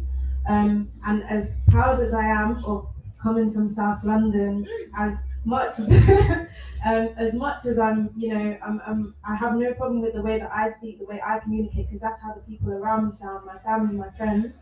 I can't act like as soon as I step off that train, the accent doesn't get switched off because I know how I'm going to be perceived. And I think, you know, hopefully one day, and that goes for Black British English, that goes for Patois, you know, we can just speak and just be heard. I'll put it this way, we've been trying to do it. I mean, like I said, I'm 68 now, and you know, I will say it. And I was all arguing and talking about saying. There we go. There we go. Still switching up. We need to stop switching it. It's true. Mhm. That's the thing, they got to start listening to us, isn't it? Yeah.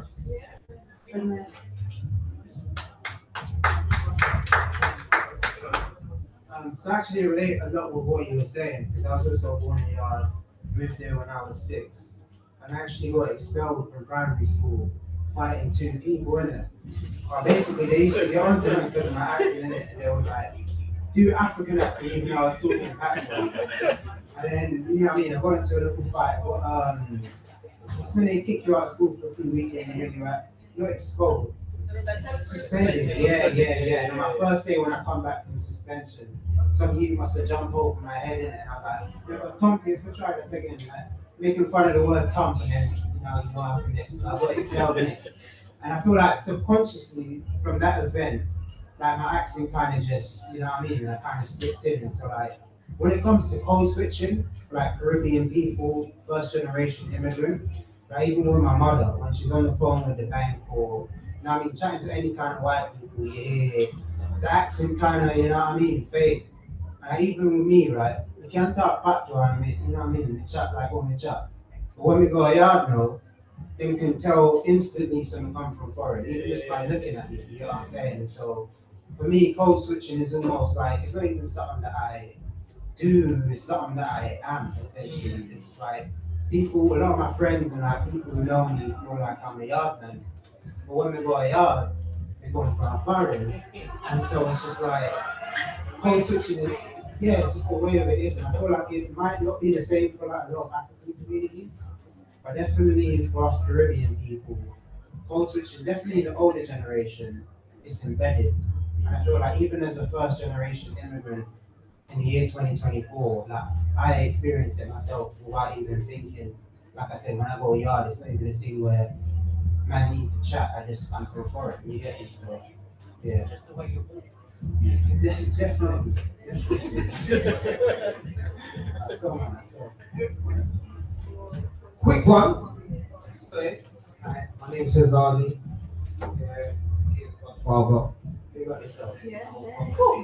Loving what everyone say. I don't seek anyone to agree with me, but my philosophy is we're constantly diluting ourselves. Full stop. Constantly diluting our language, constantly justifying ourselves as to why we speak, how we do, so on and so on. The reality is we're in the West. So we have to play the game. Talking PC is the game. Outside of that, be your bloody self. Full stop. So when you're in it, be in it. Outside of it, you don't have to speak like that. You can let go. Sometimes being at work is not just work. You see, the whole thing's a challenge. How you talk, how you dress, everything. So when you get home, let go. Be yourself. There's nothing wrong with that. We've been taught to not believe in how we speak, how we think, and what we're about. But that's where I'm at. They can't teach us now. We taught them everything. We know what's been going on since diseases in the sheets, nothing's changed. 150 years, 400 years, nothing's changed. We're in the land of our oppressors. We do what we can do, but the aim is to unite, because that's our biggest problem, and move forward. That's it.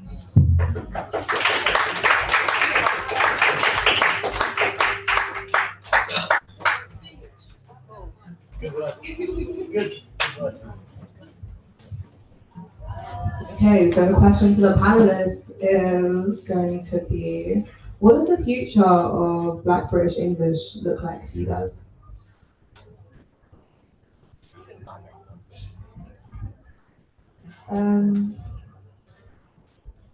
As I put in my poem, I think the way that we speak, like first of all, Black British identity is something that's ever changing. No one's really decided what it is yet, and I think it's really something that we can shape for ourselves. And Black British English, I think firstly it comes with acknowledging its roots and acknowledging its basis in Jamaican Patwa, and acknowledging what it is and where it could go. Like I said, I hope there's a point where we can just, speak and be heard, regardless of what language we're speaking in, especially if it is, in this country. But I think that as long as, like what Uncle said, we keep being ourselves and we kind of stick behind our language and don't kind of cower to, their oppression and them trying to teach us that, the way we speak is a proper, just because it isn't up to, their standards of English. But I think that, if we kind of embrace that, then the future will be bright.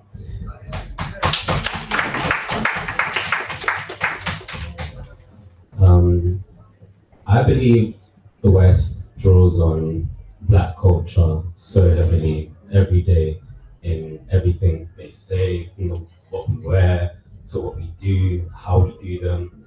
And like Tia's uncle was saying, we are in the land of the oppressor, but they still manage to draw so much from us. So I believe if we just keep on being ourselves and code switching occasionally to, what I'm saying, blend in and all of that, so that we can communicate with one another and be understood, then eventually we're looking to a future where we do feel more comfortable in speaking our own tongues and our own way of saying stuff.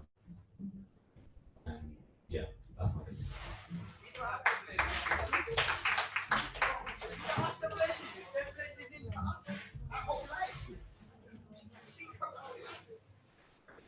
Right. Obviously, this is a topic that I love quite a lot, so we could be here for some time. But I'm going to try and make it as short as possible. The reason I kind of actually really got into Black language learning is the young people we're working with in schools, right?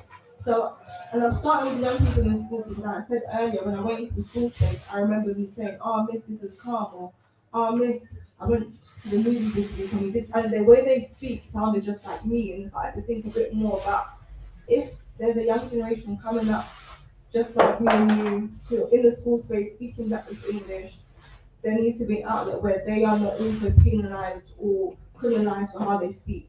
And we were seeing it even in our case when we had a girl in secondary school told us that she got sent out of the class to say welcome to her teacher. So you're criminalizing two languages, you're criminalizing Patois and also how BB speakers speak as well, right? But if that same child has said bonjour, oh, she's like picking up the bilingual stuff, right? We have to start saying these are bilingual speakers, they're speaking another language. And I think the school space has to be somewhere that cultivates black languages and also respects it. And I think until we get to a stage where you can do Patois as the GCSE or Yoruba, we're going to always be having this normalization of language hierarchies. And this girl that I'm talking about in secondary school, she was in a majority black school.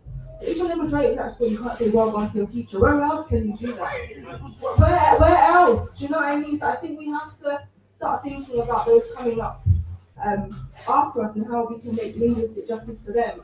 So in the schools that we go into, when we do training on Black history and anti-Blackness in the curriculum and with schools and anti-racism, we have a whole section on linguistic justice, just so the teachers can know, do not penalise the children for the way that they speak. We had a school in South London, yeah?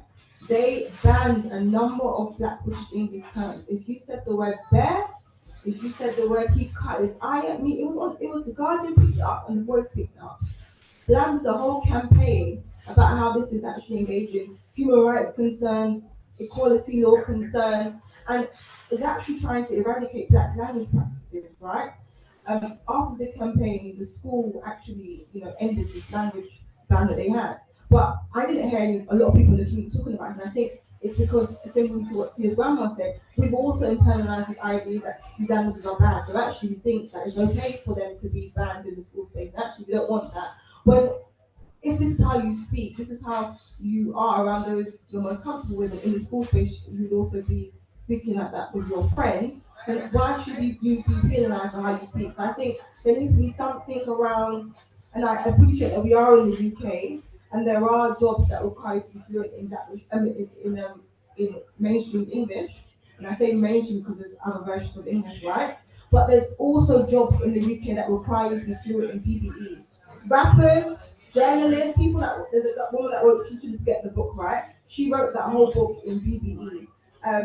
There's people that interview rappers. These people need to be fluent in BBE. So there are spaces where BBE is important and actually professional as well. So I think also kind of unpacking how we see professionalism is one way. So I want a world, I'm trying to cut it down. I want a world where BBE speakers are seen, validated in the school space. There is at least, I would say, a module where they can learn Patois, Pidgin, Yoruba, whichever Black language is popular in that school, or they have a lot of people from that background that should also be taught in the school space. I think that BBE should become seen as a actual language and taught maybe alongside English, the same way we're hearing they're doing, or we're hoping that they're going to be doing with Patois as well. I hope that for BBE, and I hope that in the courtroom space, there will be BBE translators and people that are fluent in BBE. Also, I guess, in that space too. And I'd also would hope that we can truly have linguistic justice and that all Black languages are respected. That would be my future. Thank you. Yeah, for a hot minute, I was worried because BBE was kind of being like American piece. But like, I'm happy that's not really the case anymore. And I feel like Black British English, although there's some AAVE, like African American like influence, that's like, it's not really a thing in it. And I feel like Black British English is definitely standing up on its own 2 feet, especially like with the influx of like Black British culture, like worldwide, in it, like from grime to wherever it is, and then Afro beats popping off. I feel like Black British culture in general is like now being brought into the forefront of Black culture worldwide, all the way from Africa to the Caribbean to America to Canada. Like, people are really like checking in on how we dress and how we talk, and it's like the best it's ever been. Because I remember like growing up, it was very like American centric, although we had a lot of influence from Jamaica. A lot of youths were looking there as well, but that's not really the case anymore. So I feel like the future's bright still.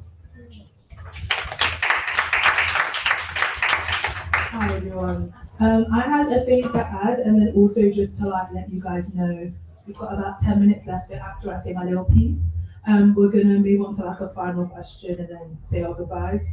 But I think one thing that I'm loving about this conversation is like this future part, right? And we're thinking, well, what does the future look like? And although I do Reconnect JA, outside of this, I also research ethnic minority youth in rural areas. And I feel like one thing that's missing from this part of the conversation is, sure, like if you grow up somewhere like South London or London in general, you're gonna sound one way. If you've got young black people who are born and raised like myself in like Leicestershire, you know, like middle of nowhere, you're people who like you're potentially the only black family, you're the only Jamaican family, you're also gonna sound potentially like upper T or you're gonna sound middle class or whatever, even if you're not. So I feel like when we look at the future, especially when we're thinking like there's parts of London that's getting gentrified so much that people can't afford to live there anymore and they're having to move to Luton and Hertfordshire. And these are just things that I'm hearing. Like the future of black people we're going to be more spread out. It's not just going to be London, so we're going to start sounding very different. And I just wanted to say that one piece. But I'm going to pass it back to Linnell for a final question. Okay, final question is, what are some of your pet peeves when it comes to the misunderstandings and the use of patois? Well, some real idiot people believe this, but they might think that it's like gang related or like a lot of gang and violent influence, but that's obviously not the case. And unless you're talking about some gang shit, you're not really chatting about gang shit. So yeah, that's just a real big misconception that pisses me off. And I hate when people call it broken English, but they do that with a lot of English-based career, you could say. So I think, yeah, us internally not saying it's broken English, I think is a big pet peeve of mine. I would have to say say that like it being deemed as improper or like broken English just sounds weird to me if it's a way that a whole group of people, a whole country unites and communicates with each other, then it's very disrespectful to regard it as broken English or improper. I think just to not parrot off of what everyone else has said, one time I was having a discussion with some of my male friends and they basically listed a bunch of patois like terms and they basically said like, oh, like if a girl talks like this, she's talking like Mandem, and I feel like, yeah, I don't know why it's like masculinized, because I was just thinking like, bro, I'm just Jamaican, like that's what I'm from. But yeah. Doctor, would you like to add something to that? I could add to the masculinized, and I think I hinted at it when I was speaking. Jamaican language is often opposed to English. English is presented as proper, decent, nice, and especially that word proper. That word proper is associated with femininity. Because Standard English is associated with femininity, and that's what women do, then I think a lot of men have claimed the Jamaican language. And then because men have claimed it, you know, when women do it, and especially when women do it in particular ways, it is seen as being more masculine. So I think it's just one of those unfortunate oppositions, but it's definitely coming out of a survival strategy that some people, in order to survive in the context that has been created for them, they have carved out their own space. And sometimes that space can lead to further disempowering them without them realizing it. The final thing I'd like to say, and this had to do with the point about code switching. Code switching is a wonderful thing. And it's a wonderful thing, especially when you have full control over languages or multiple languages. And I'm not necessarily saying that half a control is necessarily bad, because even a piece of a language is better than no language at all. So if you learn a little Spanish, it's better than no Spanish. But I think code switching is an issue when it is a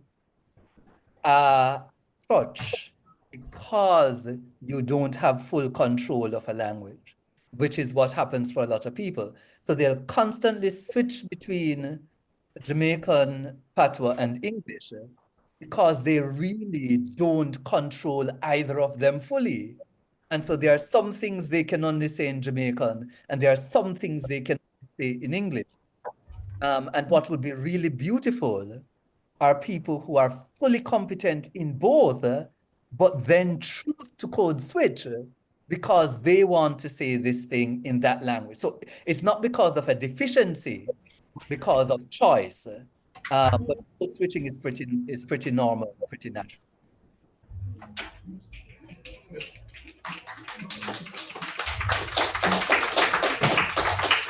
Okay, thank you guys so much. We'll give one more round of applause to our amazing panelists. A round of applause for the party and Reconnect JA.